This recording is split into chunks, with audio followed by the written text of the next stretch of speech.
Welcome to the House of Gems channel. Today we will be talking about wire guardians or cable thimbles and French wire. If you ever wondered how to use wire guardians and French wire in making jewelry, this video is for you. Our 1-on-1 series is more on the educational side of jewelry making rather than being a tutorial. If there is a specific tutorial you would like to see, leave a comment below. Before we begin, there are 2 videos on our channel that briefly go over all the necessary findings you need to know about making jewelry. We will provide a link to that video in the description below. Check out our 1-on-1 series for more jewelry making educational videos. What are wire guardians or cable thimbles? It is a U-shaped piece of metal with tubes on each end connected by a U-shaped channel. These are used to protect your stringing material from wear and tear that can occur with continued use. These are a great addition to your jewelry making to guarantee a longer life to your pieces. Things like bracelets, which are constantly moving around, can easily wear down, especially if you're using threading material like silk. Protect your pieces with the easy-to-use jewelry finding. What is French wire? French wire is thin, coiled wire used in jewelry making to protect the wire it is on. Think of a spring, but on a much smaller scale. It is used to conceal beading wire next to crimps and clasps. This is used similarly as cable thimbles, but it offers more flexibility due to how it is made. You can cut down the wire to any size, which allows customization of your pieces. So how do you use cable thimbles and French wire? If you ever made a necklace with loops at the end for clasps, then this is nearly the same process. Follow along the next steps to see how a necklace is put together using wire guardians. For our example piece, here are all the materials we are using.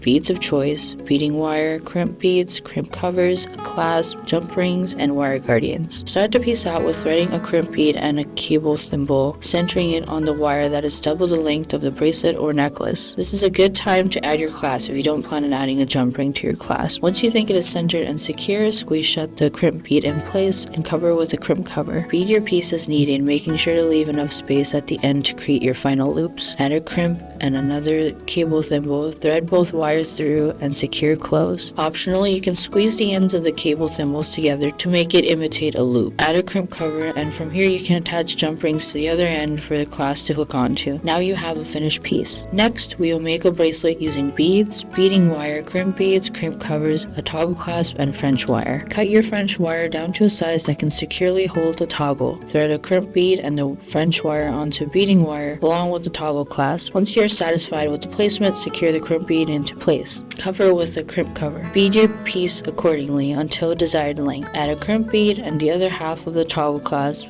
and French wire. Repeat what we did earlier and close the crimp bead into place. Cut off any excess thread and cover the crimp with a crimp cover. You are now done. We hope this was helpful and that you learned a new way to secure your precious necklaces and bracelets so that they last longer. If there are any questions you have or any suggestions for future videos, please leave a comment below. Thank you for watching. We will see you next week.